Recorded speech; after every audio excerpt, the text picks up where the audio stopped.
This is the Boys Gen V podcast from TV Podcast Industries, and we're talking about Gen V Season 2, Episode 1, New Year, New You.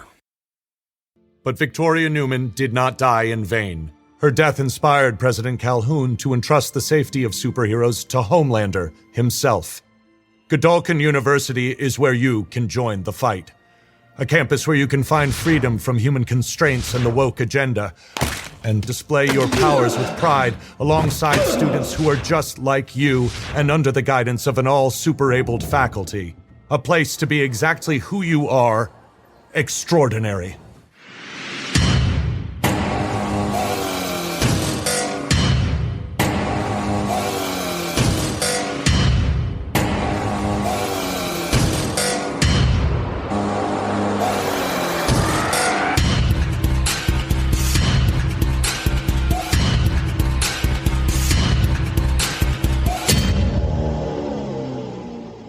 Welcome back, fellow boys and girls. This is the Boys Gen V podcast on TV Podcast Industries, and we're back here again for Season 2 of Gen V, Episode 1, New Year, New You. I am one of your old hosts, John.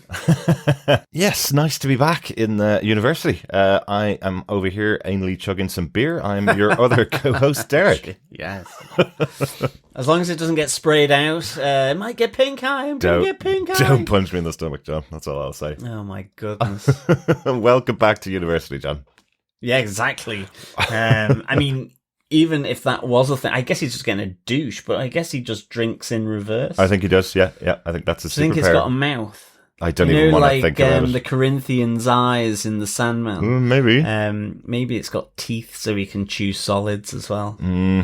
Gosh, I just don't like thinking about the details beyond the comedy. His digestive system works in reverse. Yeah, I would guess so. Like, that's what makes him such a party guy, you know? I guess so.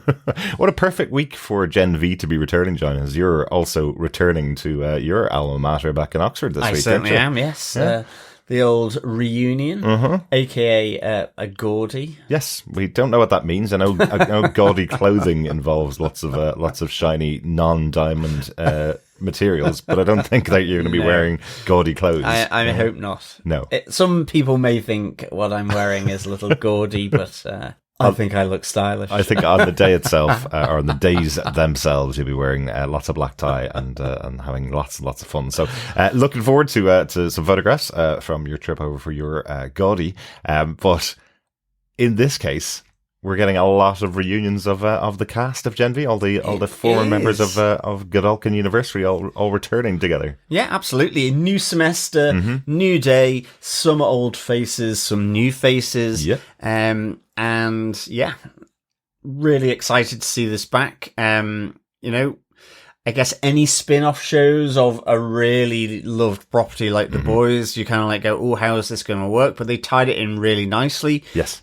So really looking forward to see how this evolves in Season 2. Absolutely. And I remember the commitment that was given by Eric Kripke when who was coming up with the idea of the Boys spin-off Gen V when he did Season 1 and when the other showrunners were brought on board, that the whole plan was to come out of Season 3 of The Boys, go into Gen V, come out of Season 1 of Gen V, go into Season 4 of The Boys, and then go in straight into Season 2 of Gen V. And that's definitely been kept up. There's some major connections that are even referenced in this first opening episode. And then once this season finishes, it will go into the final season of The Boys, which is coming hopefully next year. Yeah. Excellent stuff. Yeah, like that a lot. But this time we are only going to talk about the first episode of The Boys Gen V Season 2. Yes. There are 2 more episodes that have been released on Prime Video right now, so you want to go and watch those afterwards. We're not going to talk about them on this podcast. Myself and Chris will hopefully be back later on in the week to talk about those 2 episodes. So get your feedback into us. We'd love to hear your thoughts about all 3 episodes of the show. You can email us to feedback@tvpodcastindustries.com or pop on over to our Facebook group at facebook.com/groups/TV Podcast Industries. We're over there. There is a spoiler post up for each of the 3 episodes right now. Yes, and of course, fellow boys and girls, a quick reminder. We will be beginning our Gen V student bar quiz with a question later in the episode of this podcast. But as always, remember to gather up all the answers to the questions from each of the episodes, which we will recount on the podcast for that episode, and send all of them in by email to us at feedback@tvpodcastindustries.com to be in a chance to win some Gen V goodies. But we'll get into more of that later when we give the first question to the Gen V student bar quiz. Absolutely, yeah. Looking forward to that. I think one of the things before we get into our spoiler-filled review as well here is, and you'll see this at the opening credits of Gen V episode 1, is that this episode is dedicated to Chance Perdomo, who played the role of Andre. And I think we mentioned it previously on another podcast, but he passed away in a motorcycle accident there just before season 2 started filming. So, his memory, his presence, looms large really in certainly this episode of Gen V so far, and we'll see what that means for season 2, because then had to be, some pivoting going on, at least with the writing and so on, because of that tragic accident. Yeah, I believe some of the cast were already on set ready to start filming their scenes for season 2 when the news broke. So unfortunately, there has been changes had to be made. Of course, when a real life death happens, they have to adjust. But I'm glad they're not just ignoring him or recasting him. They have made reference to it, and they are mentioning it throughout this episode. And we will talk about it as we go into our major points for the show. But R.I.P. Chance Perdomo. Yeah, absolutely. So with that, let us get into our spoiler-filled discussion of episode 1 of the second season of The Boys Gen V. New year, new you.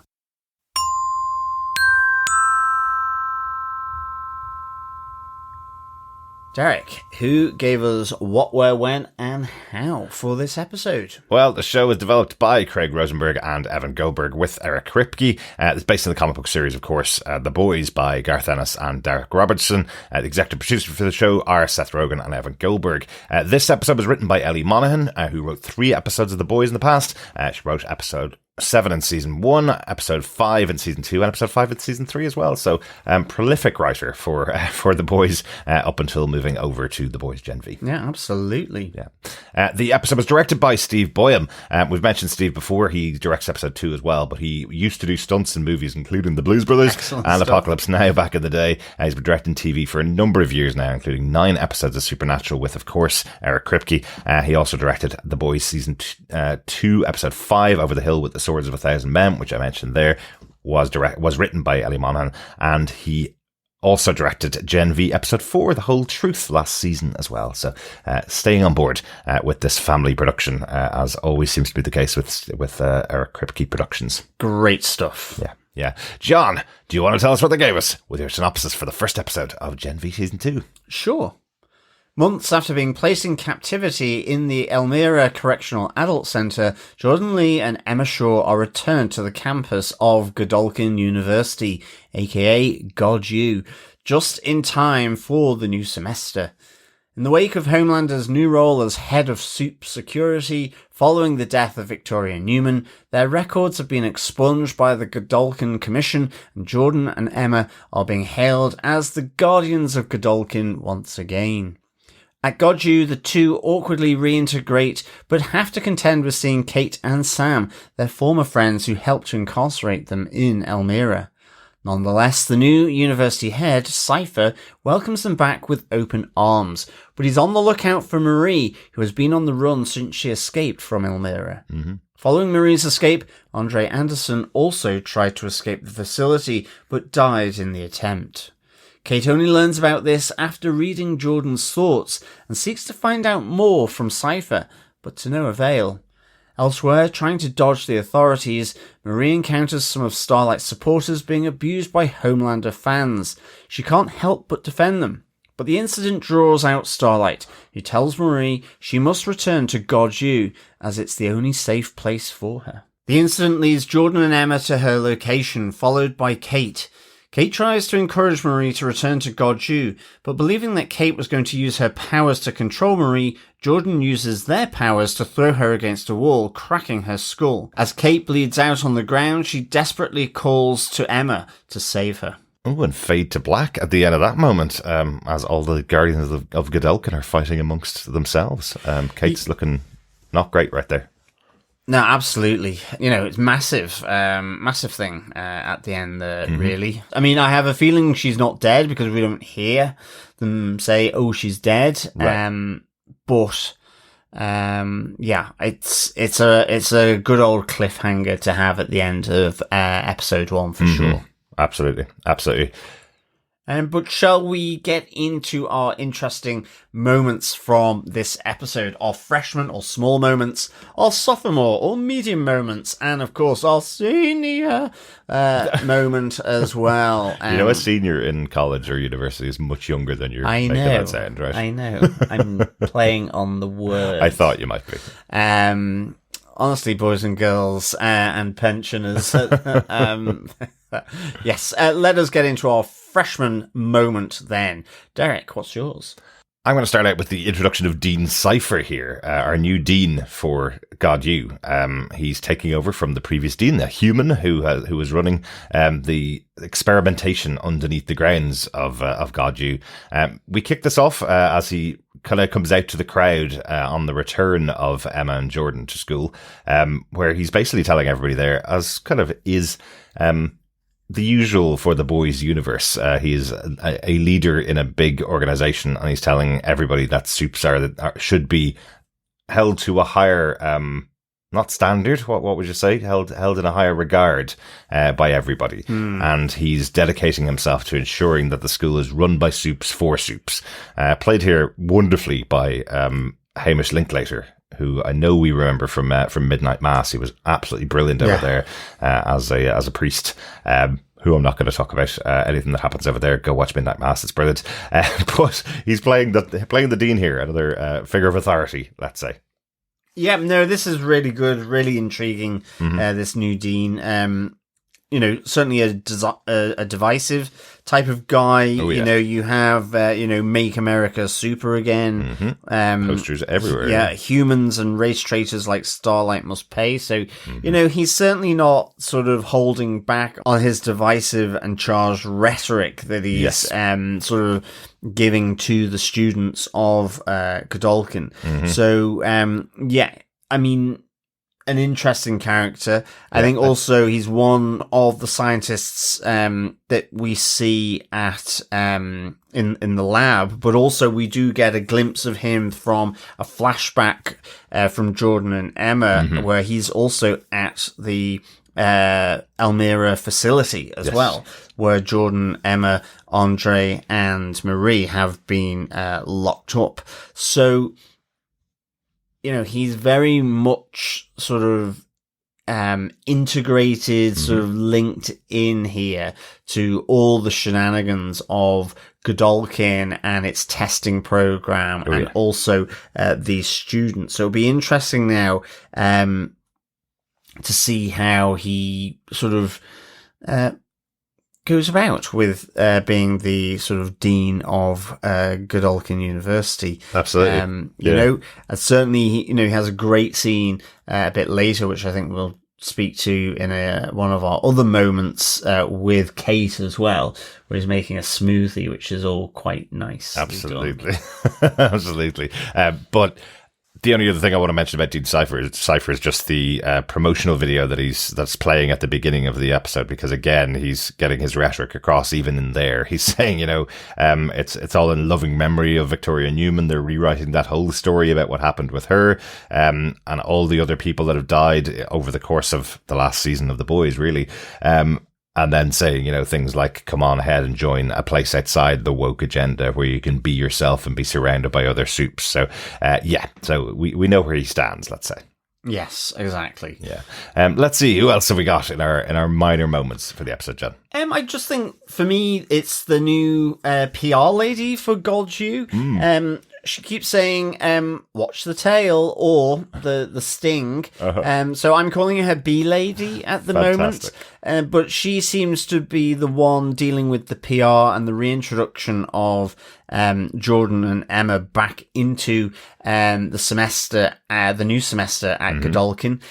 So I just wonder whether she will become Gen V's Ashley Barrett, in a sense. Yes. She just felt very similar, cut from the same PR school. Well, definitely like Ashley Barrett in the first season, who seemed really happy to have her job, and then by the end of the first season, she was pulling out all of her hair. So yeah, it's possible here that that B lady for PR might be pulling out her hair by the end of the season. Well, that's it. Like, I mean, B or maybe Wasp or Hornet, something like that. But she keeps saying, mind, watch the tail. Mind, so I just wonder, will she have a potentially fatal sting here? Oh God, if you mess with her, she stings you. Yeah. Equally, has she got wings somewhere, or who knows what they might do with B Lady? Absolutely. I just realised I have her name in my notes. It's Stacey Ferreira is her name. So, excellent. So not Ashley Ferreira. It would have been quite funny if they called her Ashley as well, just to make that connection even bigger. But I know, obviously, there are about 3 Ashleys already in the PR company for Vault Industries. So exactly, and I mean, I think you could kind of in our freshman moment, you could talk about a lot of the new introductions. There is Bum Beer Chugger guy. Yeah. So again. He's less of a character than a joke, though. No, but a great joke, because he does live in, one of Godolkin's fraternities. Yeah. So I'm hoping we see him again, and he's used it in another sort of weird and wonderful way. Maybe. So, you could also include Bum Chugger here in the freshman moments. Maybe it's just Jordan has taught him a lesson. I think the reason why you'd include Stacey, the PR person, as just her line when Jordan and Emma arrive, and Jordan goes, "I will never sign anything that you put in front of me," and she instantly responds with, "Okay, back in the bus then, is it? Do you want to go to the toilet before you get back on the bus, or what?" And Emma goes, "Give me it, sign it. Exactly. I'm not going back to that place again." So yeah. But that kind of takes us on to our sophomore moments, our medium-sized moments for the episode, John. Where do you want to start? It is the release and return of Jordan and Emma here. I mean, because, it's quite nicely done where you don't quite know where they're being taken to from the Elmira facility. Yeah. And you do wonder, is it back to some kind of laboratory? Because we see them at the end of season 1 where they're effectively in a windowless experimental cell. But instead, when it opens up, it is that moment of no windows on the van either. So that when it actually opens up, they're as surprised as we are to see that they have arrived back at Godolkin University. And, they're met by Kate, of all people, who is their previous friend, but ultimately turned against them in a way because she thought that was helping. So I kind of like for me, this is just the release and return back to Godolkin, which is kind of predicated on the fact that there has been a huge committee and investigation here, and ultimately the Godolkin committee has judged that Jordan and Emma are innocent of the charges that have been brought against them originally. Is there a huge committee, or does Homelander just say, look, they are members of the Supe Society, they have to be back on campus? Who knows? Squash everything. It could absolutely be that. And certainly as well... Can you keep them under control, I think, is probably the other question. Can you keep them under control, then bring them back to GodU? And Dean Cypher has an element of interest in them as well. So that's kind of interesting. So, their release and return to the halls at Godolkin. It's this awkward reunion. I mean, there is a see you next Tuesday moment from Jordan to Kate, where he says, "Read my mind," because this is where she finds out that Andre has died. It's also where she realizes that Marie has escaped. And that's the reason why it's just the two of them here at this moment. She asks where Andre and Marie are. But I do like Jordan is very frosty towards Kate. So's Emma. Yeah. It's very awkward, that kind of reunion. And I think, it's to the point that it doesn't really thaw throughout this episode, hence the ending where you have Jordan stepping in to protect Marie later on. And so I just think this is really interesting for the show, just to have these people living side by side at the start of a new semester, pretending as though nothing awful has really happened. And I mean, also the idea is the reason for them being released back and being exonerated by the commission. Is it a trick and a trap in some way? Is there something here that Godolkin University or more significantly Vought want from them? Is it simply to sort of knowing that Marie is on the run? Is it to draw Marie out? Or, what is the reasoning really behind this? Or, as you say, is it just simply Homelander is, people were experimenting on Supes and, they played a part in uncovering that ultimately. Yeah, absolutely. Again, not enough right now to know, but one of the cool things about the Boys universe is how they use PR and how they use the press and how they use the influence, I suppose, of Homelander and his supporters to get everybody that they want out of sticky situations. There's always that twist. You think they've backed themselves into a corner and then they've found a way out of this completely. So always very interesting to see how they start off a new season of a show. Definitely. I absolutely did not expect that first day of college that we'd have everybody going back to school, apart from Marie, of course, and Andre, but everybody else back at college, ready to go for their new year of university. One of the other really awkward reunions that we see is Emma on stage with her mom, who we know they were having a really bad time in their relationship because Emma was at her mom for teaching her effectively to throw up to control her size. So the two of them are turning her into a bulimic, basically, which was their big relationship issue last season. And also Jordan has a massive problem with their mom and dad for trying to force Jordan to pick a gender as his father had said to him. So you see it here when they're reuniting on stage and Jordan's father reaches out to them with his hand and Jordan instantly goes, "If you don't take that hand away, I'm going to break your fingers," basically. So instant push away, but quiet enough that nobody would hear it outside of the intended target of their mom and dad. Well, that's it. And I mean, also, I should say, the awkwardness of these reunions are not just confined to the parents or to Kate. We do have Emma seeing Sam. Yes. Effectively they were very close and it doesn't go well at all. Yeah. Again, she informs Sam, that Andre has died. And I kind of like the fact that after that we see Sam going to Kate to try and get confirmation of it, and instead she really just uses her powers to, in inverted commas, soothe him down by telling him to feel nothing. Like, she is effectively his sedation.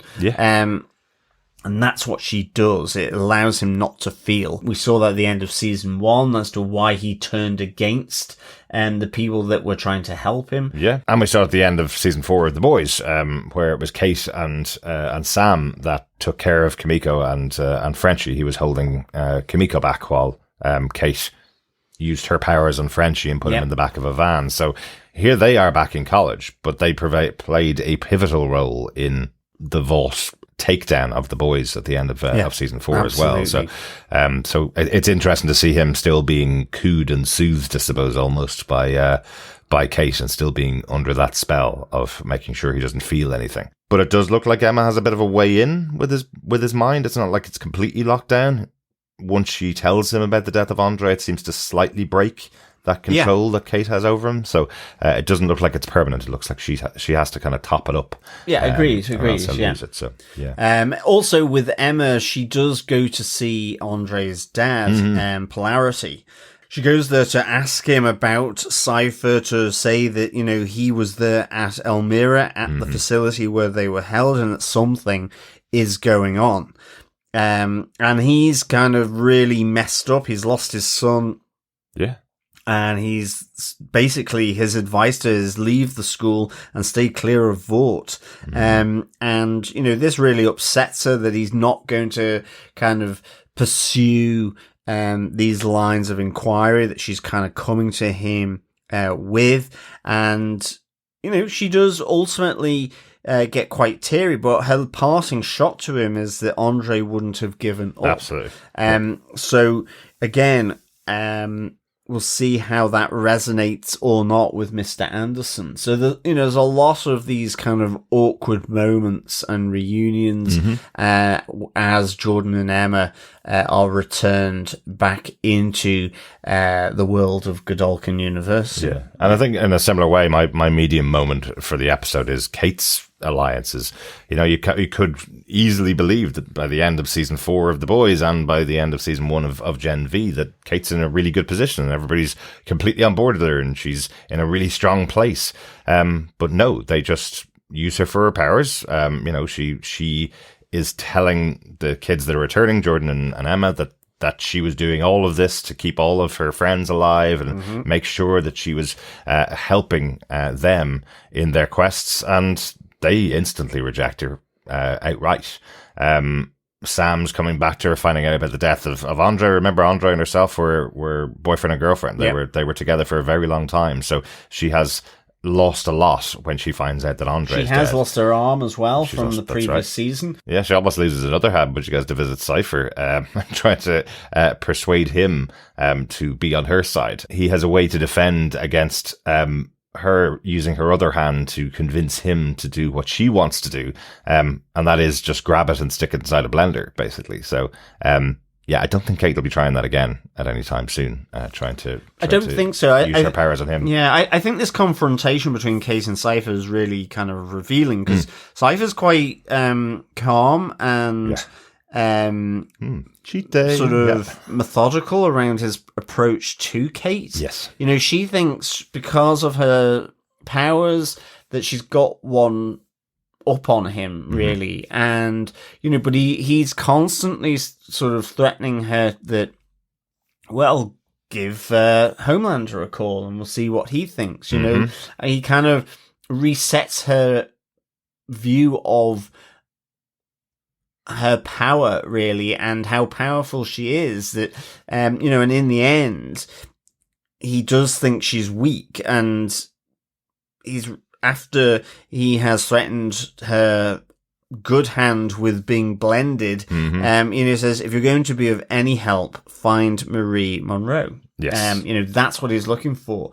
And so that confidence, I'm guessing it'll be really interesting to actually see his power. I'm guessing with Cypher, it's like you have a Cypher to sort of work something out, that he's very perceptive of other people, who's able to decipher them and sort of break them down in order to give that opposing argument or to win people round or whatever it might be. Yeah. So I guess he's a very persuasive Dean, ultimately. Absolutely, but I also think there's some other Supe type powers in there as well. Possibly, the quickness of his movement when he grabbed Kate's hand and put it inside the blender, and the calmness with which he did it as well. Yeah. It seems like he has a lot of training. So I'm sure we'll see that come out as the season goes on as well. But that was my one. Kate's tentative alliances. She's not in a great place, even though she's kind of given up everything to be on the side of the Homelanders and the Supes, basically. So, so we'll move on to our major moments, John. Yes, our senior moment, indeed. I guess the big one for me then is, the other side of this episode really is Marie on the run from the authorities after escaping Elmira. And, we see her kind of hustling around trying to get some snacks to survive. You see her in her motel room, again, trying to find her sister. But ultimately, you know, it's hoodie up, head down, and keep a low profile. And that kind of works all right until she sort of intervenes to defend a group of guys who are being harassed and harangued by Homelander fans who are kind of like threatening them, saying, well, this is Homelander turf now, you know. I think they were defending Starlight, and so yes, they are a group of Starlighters. You can see they're wearing shirts and they're carrying placards. So maybe they were coming back from a rally. And they're in this situation now after the end of The Boys season 4, where you're in a situation where they think they've won the battle now. So Homelander fans are targeting Starlighters on the street. They believe that they're in a position of power now if they support Homelander and listen to all his lies and believe all his lies. That gives them some kind of power to beat up other humans who are supporting Starlight on the streets, you know. So it's an interesting situation, isn't it? Because it will boil over. Like, that's the whole thing. We've had these groups up against each other all the way throughout season 4 of The Boys. Yes, they may have some supes on their side, of course, but they're getting quite cocky here. And in this case, Marie is on the side of the Starlighters. They shouldn't be being harassed in the streets. And part of it is because one of the members of the Starlighters was the one that gave her the extra couple of dollars to buy food at the store earlier on. You say they're getting a bit cocky. They're getting a bit metal testically. Actually, well, yes, they are. Because they ultimately end up being the downfall. I do like seeing Marie's powers. Like, just because it's being able to control blood, it's such an unusual power. So disgusting to watch. Or disgusting. Absolutely. I mean, I do like the notion that she can sort of interfere with the beating of the heart and all that because of the control of the blood. But it's such an interesting power that, you know, she can kind of clot it and fire it, use it as rope or, you know, binds and so on. But it's interesting. It's like she has to be, if she's going to use it as a weapon, she has to cut herself. Yes. I must admit, I much preferred the second fight that she did, this first fight where she's fighting against the Homelander fans, where she's ripping blood out of their body and throwing blood all over the place. It's so disgusting to watch because it's almost like she has a razor blade. If this was in real life and she didn't have the superpowers, in my mind, I'm seeing her with a knife slashing up people's arms. Or a katana or something, or two katanas just whipping that's around. Cooler than I'm thinking. I'm thinking much more like she's got a razor blade and she's going up close and cutting them. Like, maybe, it's really brutal to watch what she's doing, you know? I mean, I think the important thing here, though, as well, is that having been hoodie up, head down, this suddenly puts a significant target on her back now because of this incident. And indeed, then we do see the human doggy sniffing around on the trail of her scent, as we see Dognot going into the petrol station where she had originally been. So I thought that was I did like the look of Dognot. Yes. Sort of going down on all fours. As soon as I saw it, I was like, oh, here we go. Here's the soup that can track like a bloodhound. Because he just literally, as he gets out of the car, he just literally goes down on his hands and knees, gives it a sniff, goes inside, sniffs the bag of chips what do they call freedom chips? Fries. Freedom fries in a bag. So he's following the scent of Marie Moreau here as well. So really interestingly, if you're a fan of Agents of S.H.I.E.L.D., you may recognise the actor here, Zach McGowan, who was on Agents of S.H.I.E.L.D. for quite a few episodes as one of the bad guys there. He's an Irish actor as well, so kind of cool to... Jobs for the boys, John. Job for the Irish. And he looked very familiar to the guy who played Destruction in Sandman season 2. Like, initially I thought it was the same guy, but it's not ultimately. But certainly doppelgangers, nonetheless. But at least we know what he's from in the past. He's from Agents of S.H.I.E.L.D. because we all loved Agents of S.H.I.E.L.D. back in the day when it was on. Yes, you did. Yes, I did. Yes. No, it was great. Loved Agents of S.H.I.E.L.D. So, you know, I think the fight's really good. I do like the use of the metal testicles to knock one of them out. But certainly, like, she can certainly whip them with that sort of rope of blood. Yeah. Like, she sort of caves in the back of that pickup. But ultimately, it sort of exposes her, really, and shines a bit of a spotlight for then Dog not to sort of be called in to track. Yeah, and he finds her pretty quick. Basically the place that she's gone to clean up after this fight, he tracks her down to there, and the two of them get into battle. And again, the reason why I say I prefer this fight is because, yes, she does use her powers as normal. He's very challenging to battle against, and then she tries to use that power to crush his heart, but isn't winning at that point. But it's just really good to watch. Yeah, absolutely. On screen, and as I say, a lot less blood being spread around all over the place. But if it wasn't for the arrival of Starlight, of Annie January, to save her, I wonder whether Marie might have been in the back of a van being dragged off to vault again.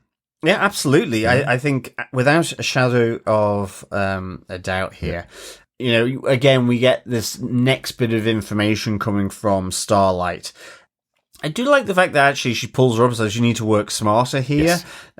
What you did to sort of, have the spotlight on you to sort of bring the Vought closer to capturing you. And actually, the safest place you can be now is to go back to Godolkin, as it's the safest place for you. And I need your help. Exactly. And it's interesting because, she does ask the question, well, what do you know about Dr. Godolkin, who founded the university?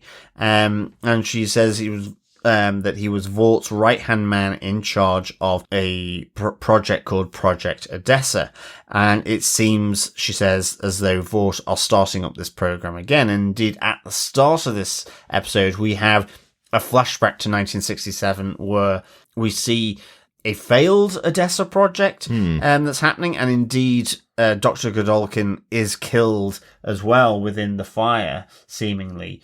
He certainly slumps down at the door. Yes, we see everybody else die, but we see him not being able to pull the alarm. Out, I guess. Is all we pass see. Out, yeah. Yeah, it just had me question, because we've been watching a lot of, we've been covering Alien Earth on the podcast, which has this idea of hybrids not being able to be created unless they're from children. And it made me wonder whether this Odessa project was an example of them trying to test Compound V, which is what creates the Supes, as we've seen throughout the multiple seasons.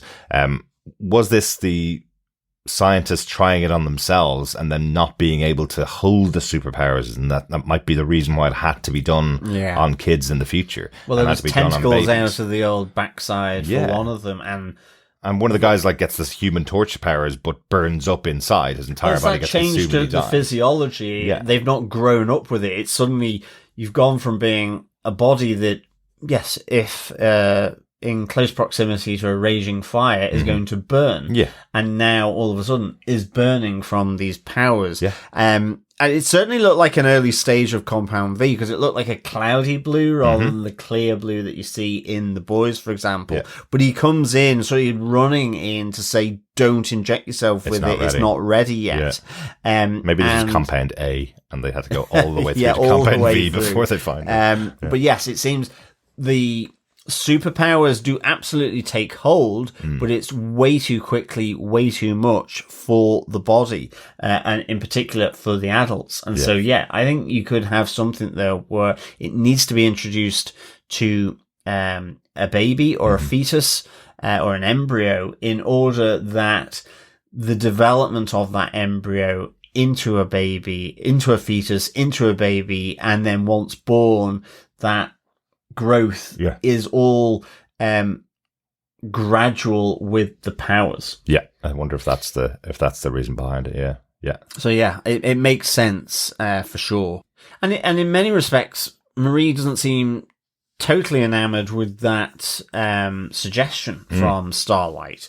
But later on, we have Emma seeing the video of Marie's fight and knows that it's her, and so wants to find her, and her and Jordan heading off then to track her down. Yeah, absolutely. I love how Emma finds out about this, because it's still college, it's still university, it's still Freshers Week. Yeah. So they are at a party. Jordan is getting absolutely wasted on shots. You can see them just necking shots over and over again. Emma, because of what happened with Sam and finding out that Sam's dating the Justine, isn't it? Who's the social media queen. So Emma shrinks all the way down because she's been put down at the party, but can't grow big again. So she decides to have a bit of fun at the party and turn herself into the shot what's it usually beer pong, isn't it? She turns herself into the ping pong ball being thrown into the beer, getting more and more drunk as she goes. But effectively, she's trying to get some more drugs from a member of the party, and he's playing this video of the aftermath of the attack on the Homelander D-bag fans. And once Emma sees the amount of blood that's around there, she knows this must be Marie. So again, this situation where Marie went up against the Homelanders has led two different groups to her. Luckily, one's her friends, but they don't go alone. They don't arrive alone anyway. Emma and Jordan arrive, and Kate has followed along with them. I do like how they find her though. So they do look to try and track her down, and so go to the nearest petrol station, which is the same one that she bought the stuff. And as he's like, I don't know, the guy behind the counter, they see her walking past the front door. Oh, isn't that her across the road? And so that's I like that touch. Do you know, because you can't have every single time, every single place when you ask someone that has seen someone, they can't go, no, I haven't seen her. It has to happen once in a while. It has to happen that the person comes back to the same place they were in, right? Yeah, absolutely, So absolutely. It's a coincidence that she was walking past at that moment, but coincidences do happen in life, so why not go with it? I think the interesting thing though here is once they do find her, Jordan tells Marie that Andre died trying to escape. So she doesn't know this. Again, it's another reveal to another member of the group. Yeah, and this was kind of my point for the major moment. So I'll just incorporate it here because we're getting to the end of the episode, but it is how they incorporated Andre's death into the episode. He was a major character in season 1. Really important character. It was the four of them sitting in that place together at the end of season 1. So incorporating his death, effectively saying that because Marie had left them behind when she found a way out, inspired him to attempt to escape, but he tried to bring everybody else with him at the same time and died in his efforts. And in doing so, dies. I don't know whether that was at the hands of a prison guard or from some of the security arrangements at Elmira. I'm guessing that might sort of be explained more in some of the other episodes, but ultimately in trying to escape, he died. So, I mean, that's revealed here. And we have also then Kate has followed them, and she also, like Starlight, tries to persuade Maria to go back to school. I mean, we've heard Cypher also telling Kate, she needs to help find Marie as well. And now she has. As the shock of seeing Kate, also Marie having just been told that Andre is dead, Kate does go towards her in order to try and, persuade her through her mind powers. Well, that's the suggestion, definitely. That's the suggestion. But we heard before that Kate is trying to work with them. So I'm not on Kate's side yet, certainly after everything that she's done. But effectively, it's part of the moment is that she's just learned that Marie has been talking to Starlight directly, and Kate has been convinced that anybody that's against Homelander is on the other side. So it's entirely possible that Kate was reaching out to use her powers, but to find out about Starlight. Agreed. To find out about Starlight, or you're right, she could have been trying to use her powers to force Marie back to school. We don't really know because the instant that she does, Jordan's the one that stands up this time. Marie had taken Kate's hand when Kate tried to use her powers on Jordan at the end of the first season. This time we have Jordan pushing Kate up against a wall and cracking her skull open in defense of... The point is, whatever the motives of Kate, the group are hugely, and rightly so, suspicious. Exactly. And doubtful of her intentions, her motives, and they just simply don't trust her. Yeah, and we hear that in Marie going, well, I can't touch her, I can't even help her, because if I do, she'll be able to get control of me. She'll be able to know what I know, and she'll get control of me. And then as Kate is lying on the ground with blood pouring out of her head, she's calling out to Emma to help her. Yeah. So yeah, it's a pretty horrible moment. It's pretty shocking. And then, as you say, it's fade to black, really. Here, and we get the end credits. So, I mean, it's a big moment to finish on. I'm not convinced she has gone or is killed because she is still sort of reaching out for help here. Yeah. And she's integral to the plot. Exactly. And that as well. But I was trying to keep it within the story. This isn't the Walking Dead where they just kill off a character who has like 10 years more of story left just to shock you. So I think she's there. I think we'll see her back. Agreed. Yeah. But I was trying to be more suspenseful. Than all right. Yeah. Talk about trying to be more suspenseful. Can I just say, Prime Video, don't do this anymore. You don't need to put what's coming up in the rest of the season in your closing credits of your first episode when you've released 3 episodes. Do that at the end of the 3rd episode, because we've got 2 more episodes to watch. I didn't want to see clips from the next episode coming up. So if I could just recommend one thing, don't do that. Play the next episode and I'll watch that instead. I hate watching those kind of trailers, as I'm definitely all in to watch the rest of the season. Yeah. Any other notes, John? Anything else you want to mention from the episode that we didn't talk about? No more notes from myself. Just the only one note I have was just a question, because I don't really know what it is.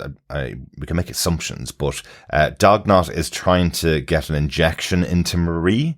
Is he just trying to knock her out with it, or is it going to do something else to her? We never find out, because he never gets to use the injection on her. I suspect it's just to sedate her. Maybe. I think. I don't think they would let him do something that's possibly critical to her powers. I think they would want to experiment on that, you know? Or was he going to get a sample of her blood and take it back with them or something? I don't know. It's just because she's got blood powers, I always suspect there's something there that they want to get a sample of. Yeah, definitely. maybe. But then again, she was in the rehab center for about 3 or 4 months. So they probably got a bit of blood out of her in there. I'm sure they did. So, Derek, what did you think of Gen V Episode 1 of Season 2, New Year, New You? It's great to be back with this cast of characters, and it feels even more integral to the universe of The Boys after watching Season 4 of The Boys and then leading into this season. So it's great to be back with them. This is a setup episode, but you know this season had to have a big establishing episode because you need to know where everybody is. And more than anything, I had no idea how they were going to get this cast back into Godolkin University to start their second year of college. I thought that was it. Those 4 of them were locked down and they were going to be on the run for the rest of the series.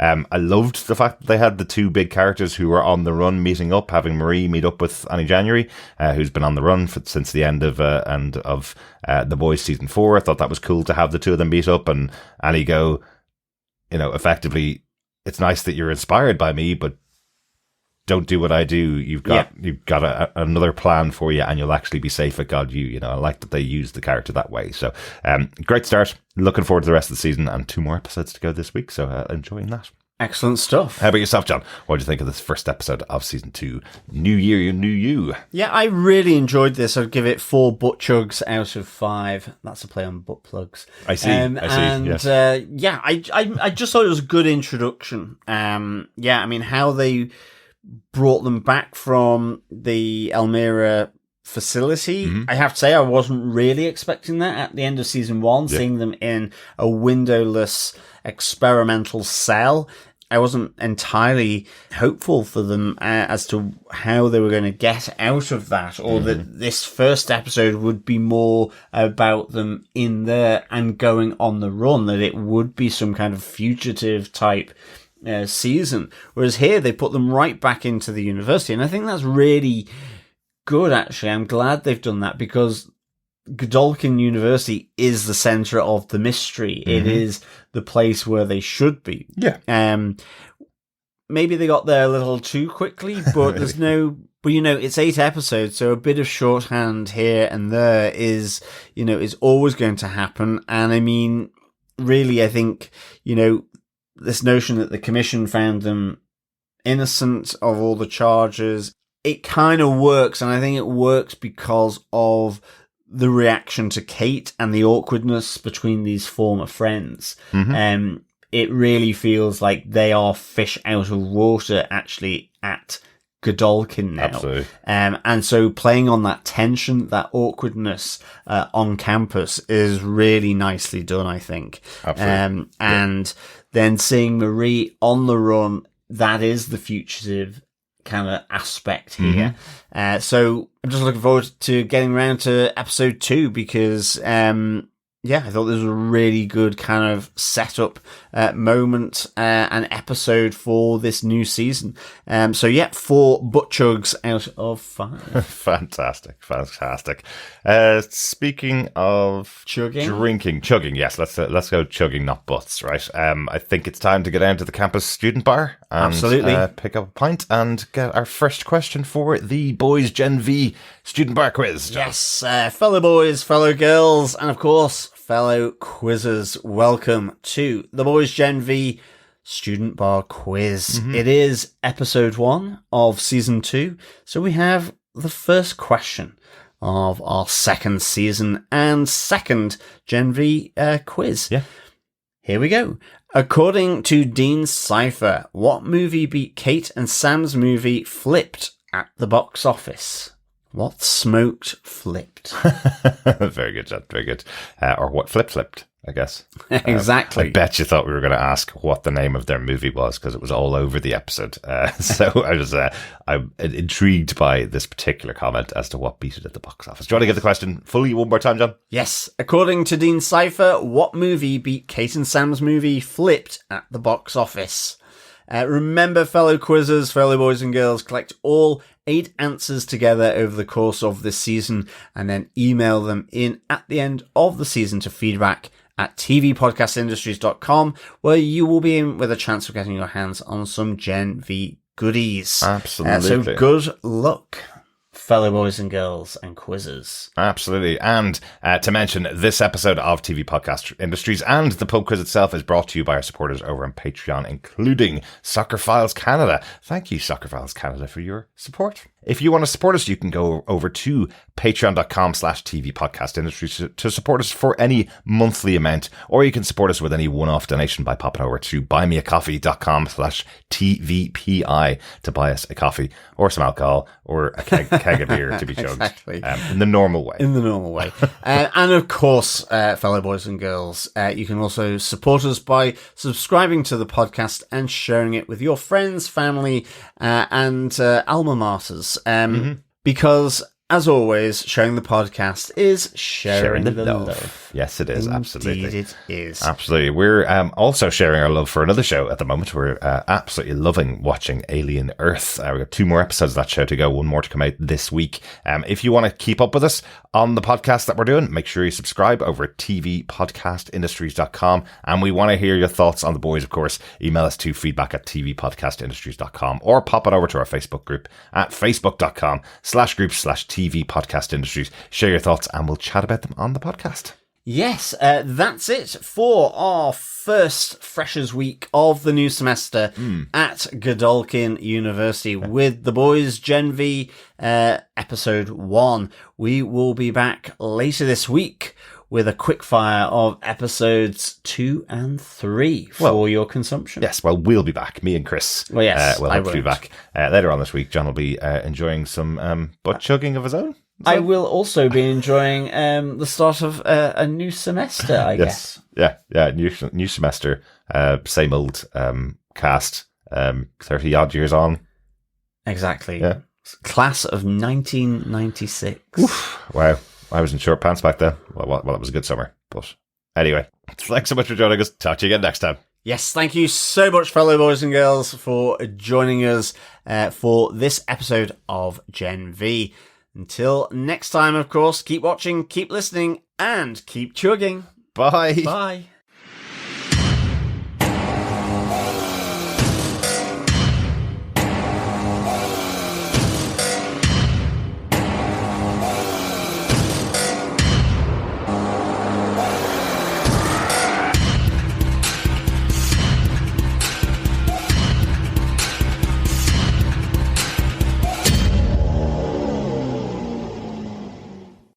Get it. Got it. Good. Yes, nice to be back in the university. I am over here anally chugging some beer. I'm your other co-host, Derek. Chug, chug, chug, chug, chug, chug, chug. See, I could laugh at that because my mate's not taken up.